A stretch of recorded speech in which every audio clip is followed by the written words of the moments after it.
What is something perfectly legal that feels illegal? Story 1. I once brought in with me a bottle of water, and got hassled for it. And I was buying other items, so I really needed to steal that 30-cent bottle of water. Anyway, they checked the cameras and apologized rather unenthusiastically. Edit. To all the people asking me about the 30-cent water, I live in Eastern Europe, thus the low price of water and the moody condescending retail workers. As for the legal point of view, they didn't at any point detain me. One cashier stayed with me at the register, while another went to check the cameras. Of course I could have walked away, but I went there almost every day and felt like I should stay and clear things up. After a while I heard from some people that at that same store, they walked in with some sodas, half empty, and the cashier tried to take it out of their hands and scan it. I guess it's their thing. Story 2. Having something of yours in your pocket while in a store that also sells that thing, feels the same as walking into a store and then leaving without buying anything. No, seriously, I was just checking my checking account balance on your ATM. I'm not stealing anything.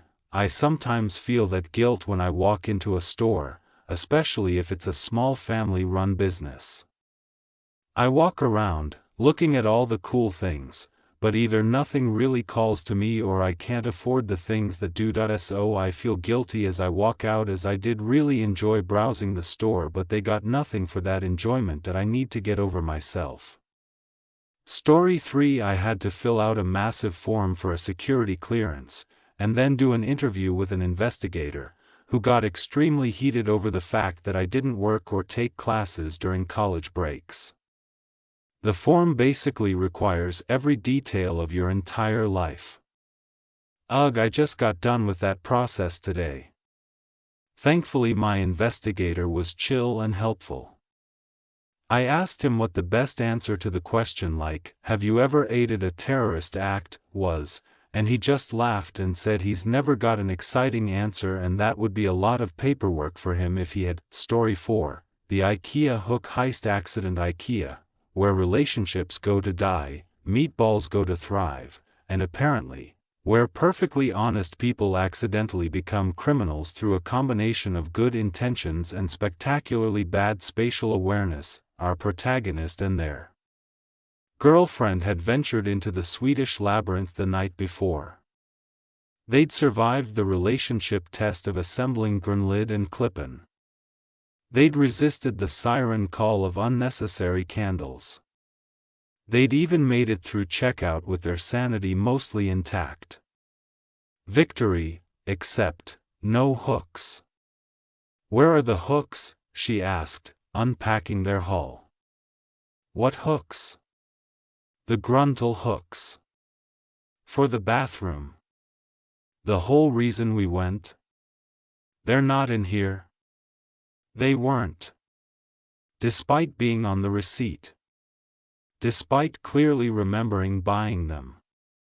The hooks had vanished into the IKEA dimension, that mysterious realm where left socks, missing screws, and apparently purchased items go to die. The next morning, our hero decides to be responsible. Receipt in hand, they drive back to IKEA. 20 minutes each way, because IKEA is never conveniently located. It's always in some industrial wasteland where GPS goes to cry. Now, here's where our protagonist makes their first mistake. They assume customer service is accessible like a normal store. Sweet, naive fool. This is IKEA. You don't just walk to customer service. You must first prove your worth by navigating the entire showroom maze. "Can I just go straight to customer service?" they ask the entrance employee. "You must follow the path." "But I just need the path." So through the path they go. Living rooms they don't need. Bedrooms they can't afford. Kitchens that mock their actual kitchen. And then, the bathroom section. With the hooks. The exact Grundle hooks they'd bought but somehow didn't receive. Here's where our hero's brain makes a fatally flawed decision. I'll grab these to show customer service. You know, for reference. In case I need to describe them. In case they need to describe them. Because apparently, small metal hooks wouldn't be descriptive enough for the customer service desk. They needed visual aids. Like customer service has never seen their own products before, into the pocket go the hooks. Small, convenient, pocket-sized hooks. What could go wrong? Everything. Everything could go wrong. Through the marketplace they continue. Past the candles they don't need but suddenly want. Around the plants that will definitely die within a week. Beyond the Swedish candy that tastes like sweet furniture polish. Finally, customer service. Our hero explains the situation. Shows the receipt. Customer service nods sympathetically and checks their system. Let me have someone check the cameras from last night, they say. Cameras. Of course there are cameras. This is 2023, not 1823. Everything has cameras. Your doorbell has cameras. Your car has cameras. That random tree probably has cameras. Security reviews the footage with the intensity of NASA analyzing moon landing videos. They can see the cashier scanning items. They can see the bin. They can see the hooks going into the bin. Technology is amazing and terrifying. The cameras confirm the cashier put them in your bin, security reports. So can I get replacement hooks? Of course. Do you have the product code? It's Grundle? The bathroom hooks? We'll need to see them to get the exact code. This is it. The moment of truth. Our hero reaches into their pocket and realizes the hooks. The demonstration hooks. The visual aid hooks. The definitely not stolen, just borrowed for reference hooks. They're still in the pocket. Where they've been for the entire customer service interaction. While talking to security about missing hooks, the walk home becomes a philosophical journey. 20 minutes of contemplating how they've become an accidental shoplifter. The hooks burn in their pocket like tiny metal accusations. At home, the real plot twist awaits. They check the IKEA bin more thoroughly, and there, wrapped in the protective foam of a picture frame they'd bought, are the original hooks. The cashier had put them in, just hidden them with unprecedented thoroughness. So now our hero has two sets of Grundle hooks. One set legally purchased and accidentally hidden. One set accidentally stolen while trying to resolve the legally purchased set. They've become a hook hoarder through pure incompetence. The moral calculations begin. Drive 40 minutes round trip to return $3.99 hooks? Call and confess to accidental theft. Keep quiet and live with the shame of being history's most inept criminal. They choose option 4, organize their bathroom with excessive efficiency. Every towel has a hook. Every robe has a place. Their bathroom looks like a hook showroom. Guests comment on the abundant hanging solutions. We really like hooks, they explain, dying inside. Months later, they still can't look at those extra hooks without feeling like a master criminal. The world's most boring heist story. No planning, no intent, just one person's spectacular ability to accidentally steal while actively trying to resolve a customer service issue. IKEA probably has their photo on a wall somewhere. Not in the banned section, but in the too incompetent to ban section. This person stole hooks while reporting missing hooks. We don't know what to do with this information. Their girlfriend finds the whole thing hilarious. You committed the perfect crime, she says. So perfect even you didn't know you were doing it. Every time they go to IKEA now, they empty their pockets in the car first. Keys, wallet, phone, everything. They enter like they're going through TSA security. Can't accidentally steal if your pockets are empty. That's just science. The extra hooks remain, mounted on the wall like tiny metal reminders that sometimes the road to hook theft is paved with good intentions and terrible spatial awareness, and somewhere in IKEA security footage archives, there's video of someone confidently walking out with stolen hooks while actively reporting missing hooks. The security guard who reviewed it probably still tells the story at parties. So this person comes in, saying they didn't get their hooks. Story 5. The Gatorade browser method. There are two types of people in this world: those who pay for items before consuming them, and absolute maniacs who treat grocery stores like their personal buffet with a delayed payment plan. This is a story about the second type. Meet the little brother. A man who has apparently decided that social norms are merely suggestions and that grocery stores are actually just restaurants with really long waits for the check. His shopping method is simple, terrifying, and completely legal. Enter store, grab Gatorade, immediately open and drink Gatorade, shop for 45 minutes while casually sipping present empty bottle at checkout, pay for consumed beverage. Like this is normal. The first time his family witnessed this, they assumed he was having a medical emergency. Dehydration so severe that payment protocols had to be abandoned. But no. This was just how he shopped. "What are you doing?" his sibling hissed, watching him crack open a Cool Blue in aisle 1. "Shopping? You can't drink that." "Why not?" "I'm paying for it." "After you drink it." "So?" The logic was simultaneously flawless and deeply disturbing. He would, technically, pay for the Gatorade. The store would receive their $2.49. The transaction would be completed. But the order of operations was so wrong it made everyone within visual range uncomfortable. Watching him shop was like watching someone eat soup with a fork. Technically possible, deeply wrong, weirdly confident. He'd stroll through produce, sipping his Gatorade like he was at a cocktail party. Examining avocados one-handed, drink in the other. Other shoppers would stare. Some would point. Children would ask their parents questions that couldn't be answered. "Mommy, why is that man stealing?" "He's not stealing, sweetheart.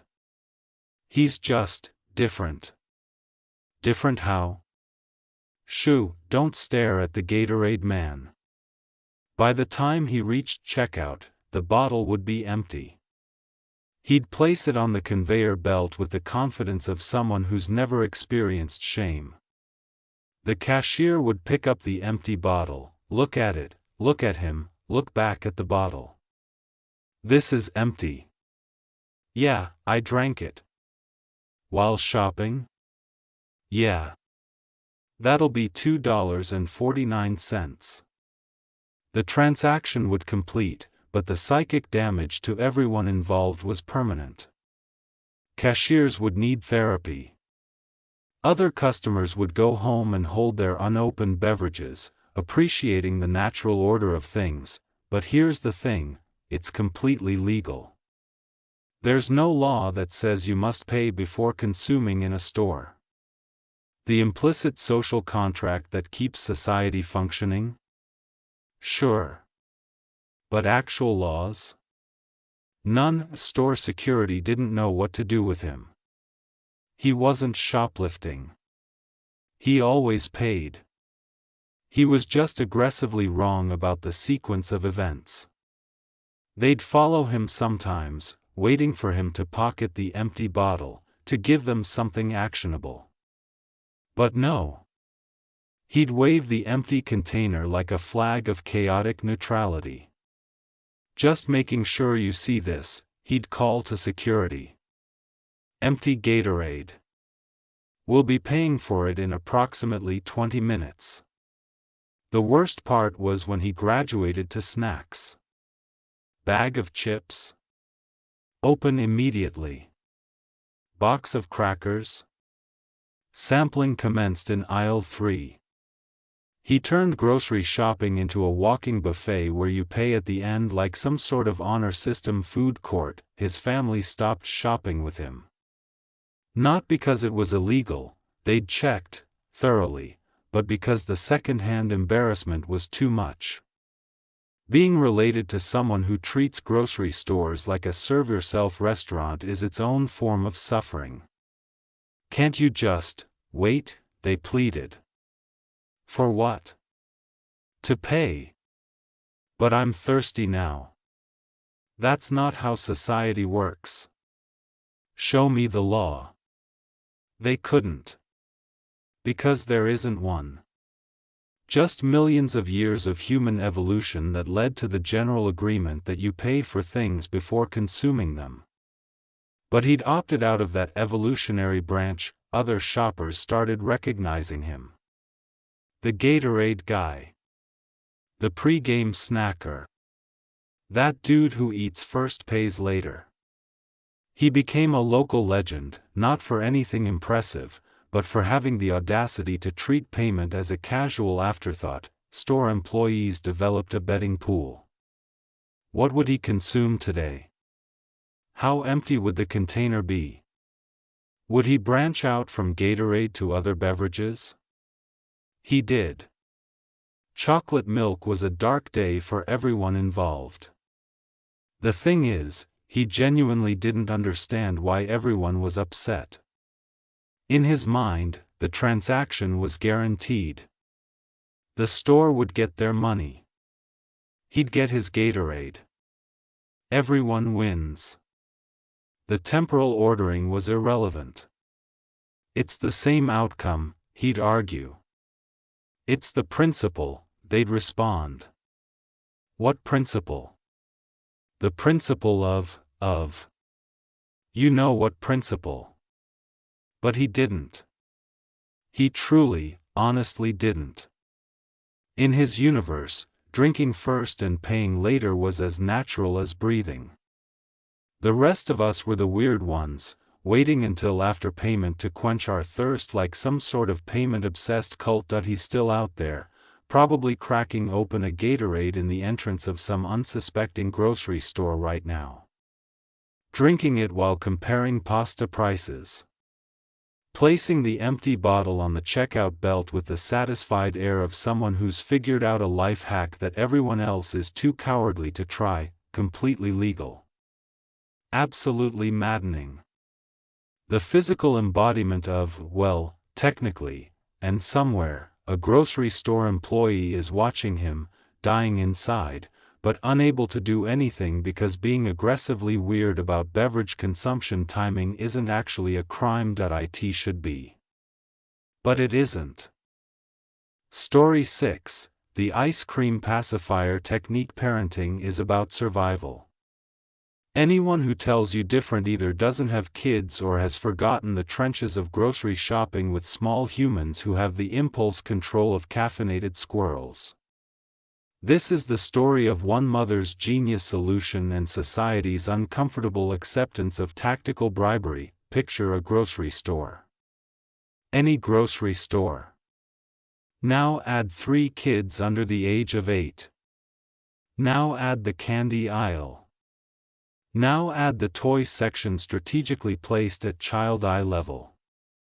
Congratulations, you've just created a perfect storm of, I want that, and, can we get this, and, please please please please please. Our hero mother had tried everything. Reasoning, hilarious. Threats, temporary. Bribes, expensive. Leaving them at home, illegal, apparently. Nothing worked. Until one day, exhausted and desperate, she discovered the nuclear option: preemptive ice cream deployment. The strategy was brilliant in its simplicity. Enter store, go directly to freezer section, let each child select ice cream bar, open ice cream immediately, shop in blessed, sugar-induced silence, present empty wrappers at checkout, pay for the consumed, evidence of parental surrender. The first time she did it, other shoppers stared like she was performing some sort of dark ritual. Which, in a way, she was. The ritual of purchasing silence with frozen dairy products. "Mommy, can we eat it now?" the youngest asked, holding his SpongeBob ice cream bar. "Yes." Now? Right now. Before paying? Before paying. The kids' minds were blown. They'd discovered their mother could apparently break the rules of civilization. She wasn't just mom anymore. She was Chaos Mom, destroyer of shopping protocols, bringer of immediate gratification. They attacked those ice cream bars like they might be taken away at any moment. Which kept them quiet. Which was the entire point. The journey through the store became almost peaceful. No begging for candy because their mouths were occupied. No demanding toys because their hands were sticky. No running away because they were focused on not dropping their ice cream. Other parents watched with a mixture of judgment and envy. The judgment usually lasted until they passed the toy aisle and heard their own kid starting the familiar whine. The envy intensified as they watched her kids quietly following along, content with their dairy bribes. By the cereal aisle, some parents were taking notes. The checkout process was where things got interesting. 3 kids, 3 completely demolished ice cream bars, various states of chocolate face coverage. They'd place the empty wrappers on the belt like artifacts from an archaeological dig. "These are empty," the cashier would observe. Yes. They ate them. While shopping? Yes. All 3? It was that or listen to them ask for everything in the store. The cashier would look at the kids, note the chocolate mustaches and suspicious silence, then scan the wrappers without further comment. Sometimes they'd even smile. A fellow warrior in the parenting trenches recognizing genius when they saw it. Word spread among the local parent network. The ice cream method became legend. Some embraced it immediately. Others resisted, clinging to traditional concepts of payment before consumption. But what lesson does it teach? The traditional parents would ask. That mommy values her sanity, the converts would answer. The store management had interesting reactions. Technically, nothing wrong was happening. Items were being consumed then paid for, but payment was occurring. No theft, just creative timeline management. Some stores started putting up signs: items must be paid for before consumption. These were largely ignored by the growing army of ice cream method parents who discovered that signs were just suggestions and sanity was more important than shopping protocols. One dad took it further. Full meals. He'd grab a rotisserie chicken, plates from the deli section, and have a picnic in the store while shopping. His kids sat in the cart eating chicken while he compared laundry detergents. He'd present the empty container and used plates at checkout like it was the most normal thing in the world. "That'll be $8.99 for the chicken, $3 for the plates." Cool. Also these groceries. The ice cream mom became a local hero. Other parents would nod at her in solidarity as their own children quietly worked through their preemptive frozen bribes. She'd created a movement. A revolution. A new world order where parental survival trumped social norms. The kids grew up thinking this was how everyone shopped. They'd be confused when friends' parents made them wait until after checkout to eat their snacks. But why, they'd ask. The store gets the money either way. Some cashiers started offering wet wipes at checkout, recognizing the ice cream method families by their chocolate-covered offspring. It became part of the routine. Scan groceries, scan empty wrappers, offer wet wipes, process payment, silent understanding between retail worker and exhausted parent. The method spread beyond ice cream. Fruit pouches for toddlers. Crackers for preschoolers. Whatever kept them quiet and manageable for the 45 minutes required to feed a family for a week. Was it technically wrong? Maybe. Was it socially awkward? Definitely. Did it work? Absolutely, and that's all that mattered to parents who discovered that sometimes the rules of polite society had to bend in the face of keeping 3 small humans from turning a grocery store into their personal Thunderdome. The ice cream wrappers told the story. Empty, sticky, but paid for. Evidence of a parent who'd chosen peace over protocol. A parent who discovered that sometimes the best pacifier comes from the freezer aisle and costs $1.99. Judge if you want. But if you've never tried to shop with multiple small children, you don't understand the desperation that leads to tactical ice cream deployment. You don't know the sweet relief of silence purchased with a SpongeBob ice cream bar, the ice cream method. Because sometimes survival is more important than social norms, and silence is worth its weight in melted chocolate. Story 7: The Free Sample Guilt. Complex free samples. They're literally free. The word free is right there in the name. The nice person with the hairnet and plastic gloves is actively trying to give them to you. And yet, taking one feels like committing a heist at the Louvre. Welcome to the psychological torture chamber known as the grocery store sample station, where social anxiety meets capitalism in the most uncomfortable way possible. Our protagonist approaches the sample station. Let's say it's those little cocktail whiners on toothpicks. The sample person makes eye contact. Smiles. Extends the tray. Would you like to try our new honey-glazed cocktail whiners? This should be simple.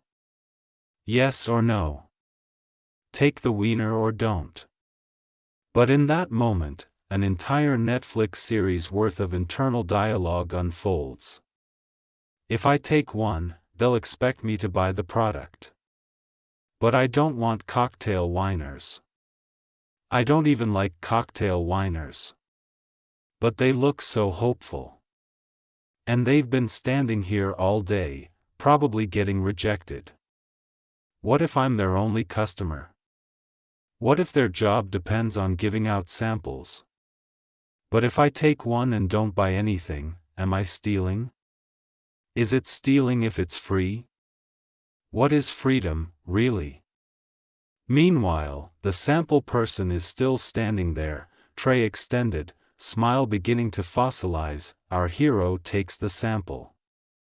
Not because they want it, but because saying no feels like kicking a puppy. The toothpick feels heavier than it should. The wiener tastes like obligation. Now comes phase 2, the performance, simply eating the sample and walking away. Impossible. That would be rude.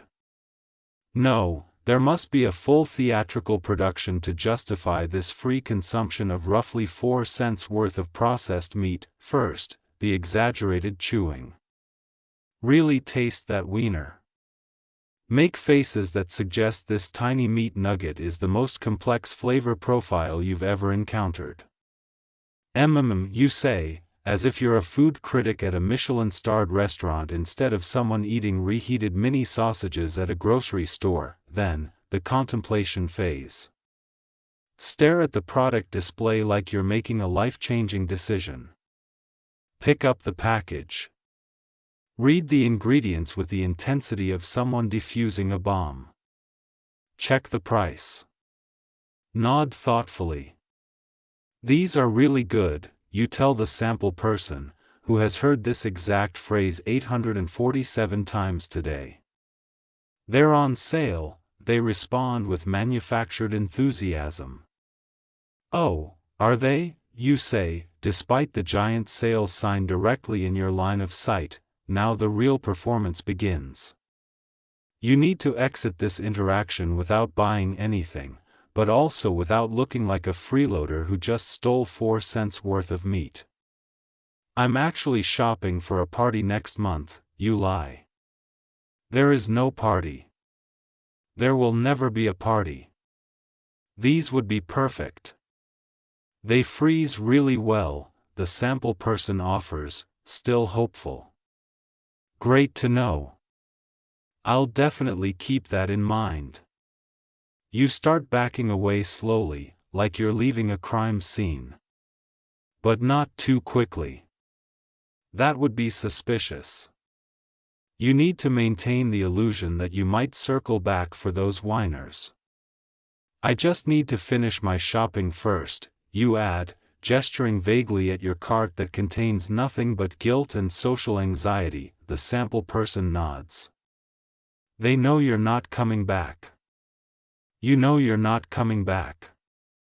But you both participate in this elaborate dance because that's what society demands. You spend the rest of your shopping trip actively avoiding that aisle. Taking the long way around. Duck walking past the end caps. If you accidentally make eye contact with the sample person again, you pantomime being very busy examining your shopping list. The guilt intensifies when you see other people taking samples and immediately buying the product. Those people are saints. Heroes. You are a cocktail wiener thief, a destroyer of sample person dreams. Sometimes you'll encounter multiple sample stations. The cheese cube lady. The cracker spread gentleman. The smoothie sample teenager who looks dead inside. Each one requires the same performance. By the end of your shopping trip, you've consumed roughly 73 cents worth of free food and feel like you've committed grand larceny. The worst is when they remember you. Back again, the sample person says cheerfully when you return next week. Did you enjoy those whiners at your party? The party. The fictional party. The party that exists only in the shared delusion between you and this sample person. Oh yes, you lie. Everyone loved them. Will you be getting more today? We actually have leftovers. So many leftovers. Because I bought so many. Last week. When I was here. Buying whiners. You're sweating now. The sample person knows you're lying. You know they know. They know you know they know. But the dance continues. Some people develop strategies. One friend claims to have a fictional severe allergy to whatever's being sampled. Oh, I wish I could, but I'm deathly allergic to honey glaze. Another pretends to be on an elaborate diet. My nutritionist has me on a strict no-toothpick regimen. The bravest among us have learned to just say, "No thank you," and walk past. These people are sociopaths. How do they sleep at night, knowing they've rejected someone's free offering? What kind of monster has that level of confidence? The truly diabolical move is the double sample. Going back for seconds. These are so good, can I have another? Might as well rob a bank while you're at it. The social contract clearly states 1 sample per person per lifetime, and yet, it's all perfectly legal. The samples are literally there for you to take. No purchase necessary. No obligation implied. The sample person gets paid whether you buy the whiners or not. The store writes off the samples as a marketing expense. But try explaining that to your guilt-ridden brain as you perform your elaborate, "I'm definitely considering these whiners for future purchase" dance. The sample station remains undefeated. A place where free food comes with a side of existential dread and theatrical performance. Where 4 cents worth of processed meat can make you question your entire moral compass. Take the sample. Don't take the sample. Buy the product. Don't buy the product. It's all legal. It's all acceptable. And it will all make you feel like a criminal mastermind who's somehow gaming the system by accepting something that's literally designed to be given away. Welcome to the free sample guilt complex. Population, everyone except those sociopaths who can just say, "No thank you." Story 8. The airport security paranoia. Yuri, a law-abiding citizen.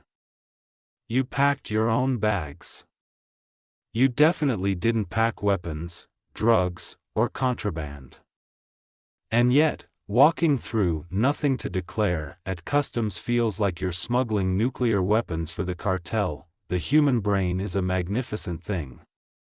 It can solve complex problems, create beautiful art, and convince you that you accidentally packed 30 kilos of cocaine while you were sleeping. That IT starts the moment you see the customs signs. Green 4, nothing to declare. Red 4, goods to declare. Your brain immediately starts an inventory of everything you've ever owned, touched, or walked past. Did I buy anything? No. Did someone give me something?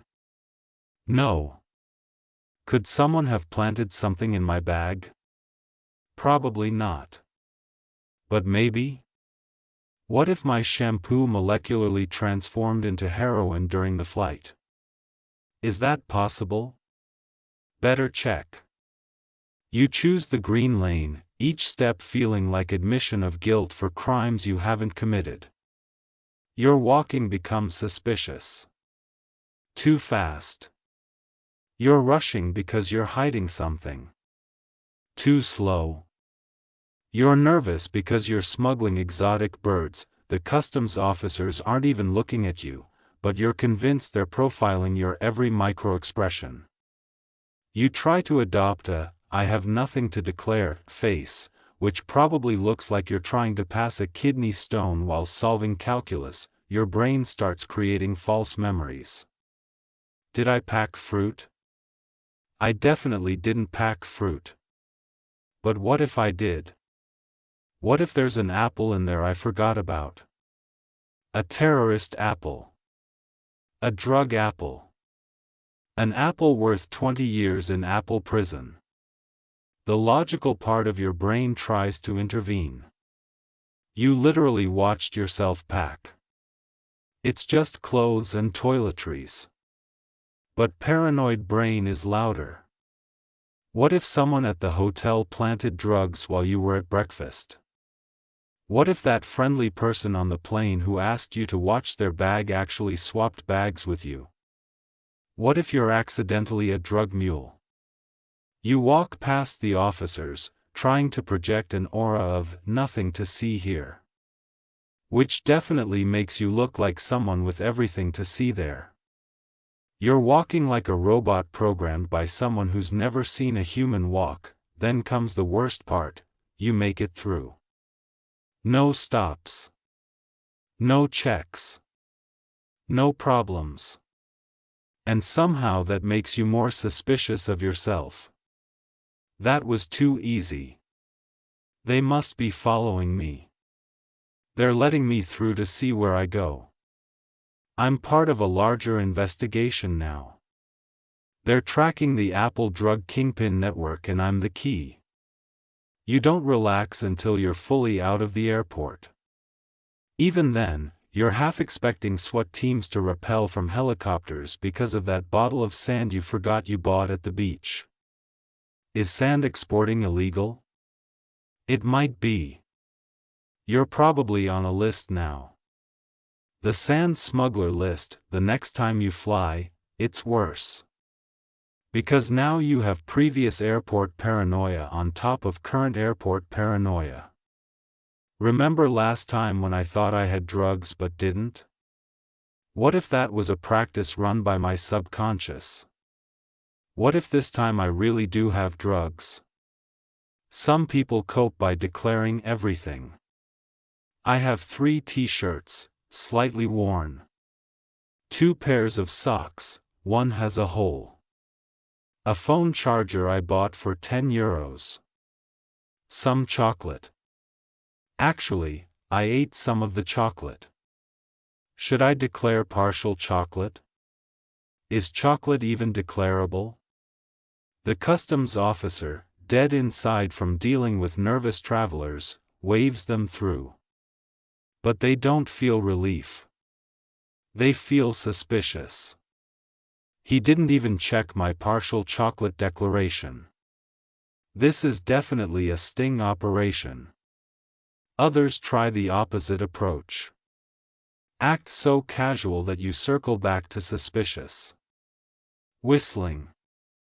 Who whistles in customs?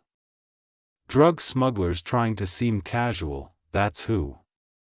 You've played yourself. The worst part is that actual smugglers probably don't feel this paranoia. They know what they're smuggling. They've accepted the risks. Meanwhile, law-abiding citizens are sweating bullets over whether that keychain counts as a cultural artifact that needs declaration. Sir, do you have anything to declare? I don't know, do I? You tell me. Check everything. I might be a criminal and not know it.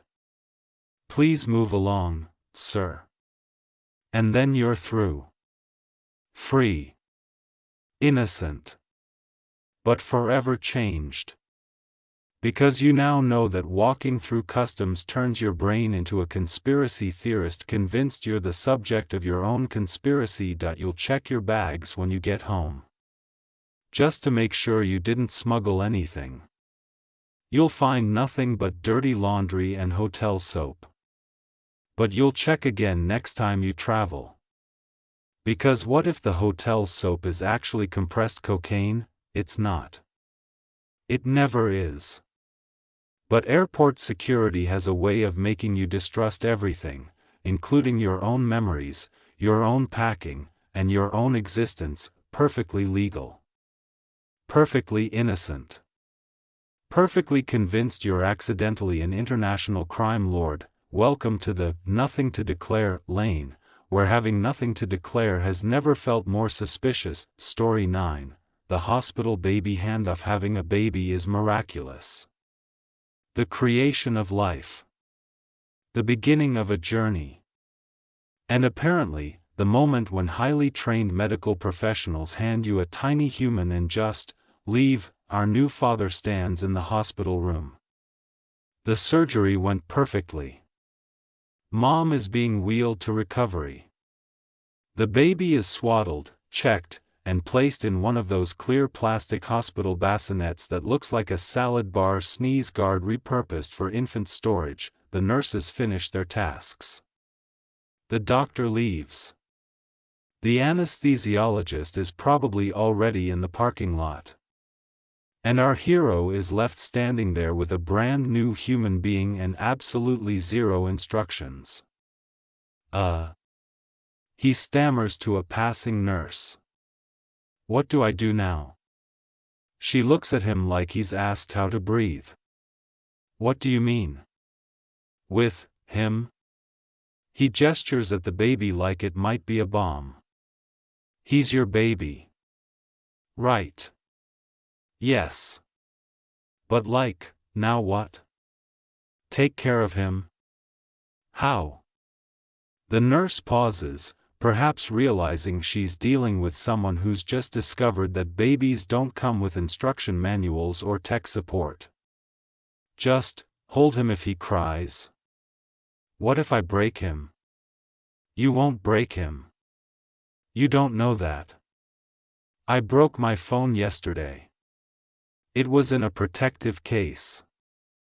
But the nurse is already gone, off to deliver more babies to more confused parents who thought there would be some sort of training montage between, "Congratulations, it's a boy," and, "You're solely responsible for keeping this creature alive."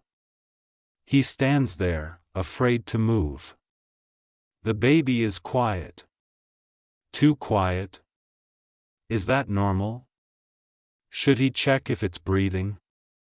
How do you check if a baby is breathing without waking it up? What if waking it up is bad? What if not waking it up is worse? The internal monologue begins, "Okay. You're a father now. Fathers know things. Fathers are confident. Fathers don't stand frozen in hospital rooms afraid to touch their own offspring. But what if I drop him? What if I hold him wrong? What if he doesn't like me? Can newborns not like people? Is that a thing?" He inches closer to the bassinet. The baby moves slightly. He jumps back like it's performed a magic trick. He moved. Is that normal? Should I tell someone? No, moving is probably normal. Babies move. That's like their thing. Moving and crying and other stuff. What other stuff? Why didn't I read more books? A different nurse walks by. He practically tackles her. Is it okay if he's just lying there? Is he breathing? I think so. Then yes. Should I do something with him? Like what? I don't know. You're the professional. Sir, he's 5 minutes old. He doesn't need entertainment. Just watch him. For how long? Forever. That's parenting. She leaves. The existential weight of forever settles on his shoulders like a lead blanket made of responsibility and terror. He finally picks up the baby. Slowly. Like he's defusing a bomb in an action movie. The baby doesn't explode. Success, but now what? He's holding a baby in an empty room. His wife is in recovery. The medical staff has abandoned him. It's just him and this tiny person who depends on him for literally everything. Story 10. Driving home with a newborn in the back for the first time makes you realize how many arseholes and potholes there are on the road. Scene 1. Me, 17 years old, driving behind a perfectly nice and reasonable lady going the proper 25 miles per hour down a quiet residential street. Holy fuck, lady with the fuck. Scene 2. Me, 33 years old, driving home from the hospital with my wife and newborn at 25 miles per hour down a 4-lane city. Arterial with a 45 miles per hour speed limit. My flashers are on. What else do you want from me? I have TOB going at least 70. Scene 3. You, 37 years old, driving your third child home from the hospital, 60 in a 45 because you've done this twice already, and your 4-year-old is screaming that she has to pee. Just hold it for 5 more minutes, and besides, why didn't you go at the hospital? We talked about this. Story 11. Going into Costco, eating all the free samples, then walking out. There are people at my Costco that show up specifically for that. I really wouldn't have a problem with them, but they wait for 10 fucking minutes at each sample station and stand in the middle of the aisle, not allowing me to move around them. That's when it gets annoying. Story 12. Walk into an Ulta Beauty store and spraying some expensive cologne from the tester bottle before going to your interview. Update. No, I don't overdo it. I like light smells. Too heavy and I get a headache as well.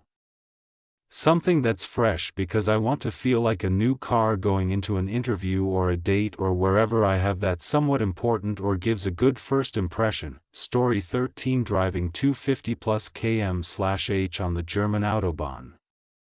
Especially when crossing the border from another country and you can drive so much faster that you're used to from the country you made holiday in. Story 14. This isn't my original idea, but going through customs at the airport you always feel like you've done something wrong, like, what if I accidentally have a gun? I definitely accidentally brought a knife before. I'd taken it to work to cut up an apple for snack and forgot to take it out. They did pull my purse when it went through the scanner, but luckily the TSA agent just laughed and let me throw it away. Now I think about that every time I go to the airport. Also, is this 1.2-ounce bottle of lotion somehow over the 3 ounces limit? Story 15. Turning the light on inside the car when you're driving. I called my mom out when I realized recently, it's not illegal. You lied to me. You know what this woman says? Are you sure? My mom always told me it was illegal. 53 years my mother believed her mother's lie and passed it on to her kids. 53 years. Story 16. Buying alcohol for the first time when you turn 21. In the UK you have to be 18 to legally drink alcohol, so when I turned 18 back in 2014 I bought my first pint but felt like I was going to caught drinking underage despite having a provisional driver's license. I turned 21 in Vegas. I went into the casino at midnight, plopped down at a slot machine and ordered a drink. I was carded by every worker in there. Story 17. Having sex with animals, legal in 11 states in the US. Hi, I'm from Kentucky and we recently passed a law making bestiality illegal with a decent amount of pushback. Sounds unreasonable, I know, but a lot of the pushback was from farmers who weren't fucking their livestock. The bill wasn't clear enough and, depending on interpretation, could have criminalized artificially inseminating livestock, which is a very large part of the industry.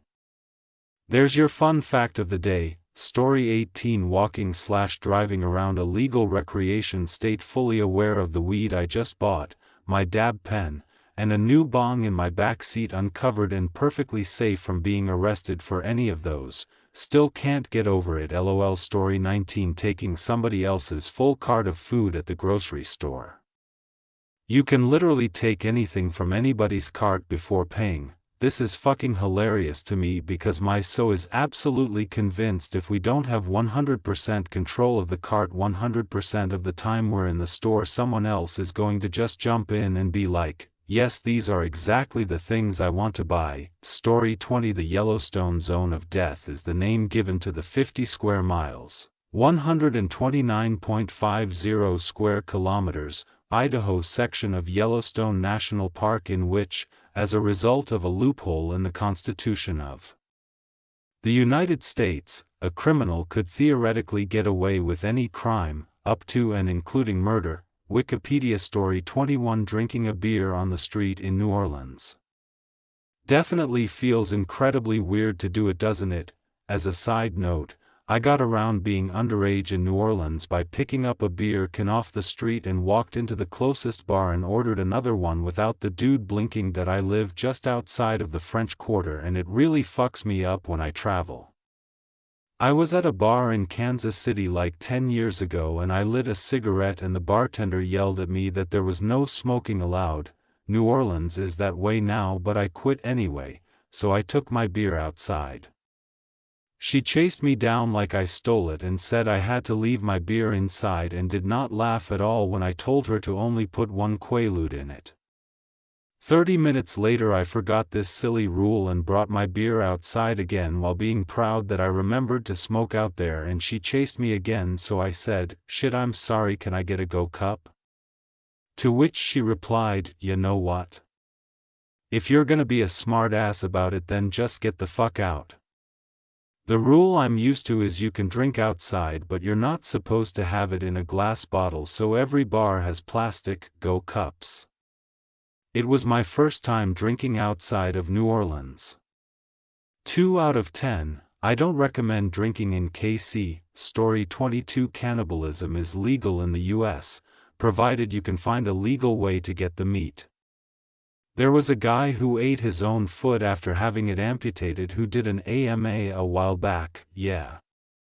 The rules I know about it are, 1. the one you're cannibalizing must consent to, the one you're cannibalizing must be alive at the time you draw the meat. Point 3. The one you're cannibalizing must not be killed by the process of removing the meat. So basically, an amputee whose leg just got cut off can consent to others eating it. Story 23. The estimated 56 billion animals born into this world with a death sentence, mutilated and killed because humans like eating their flesh. Despite humans having absolutely no need to eat meat to live.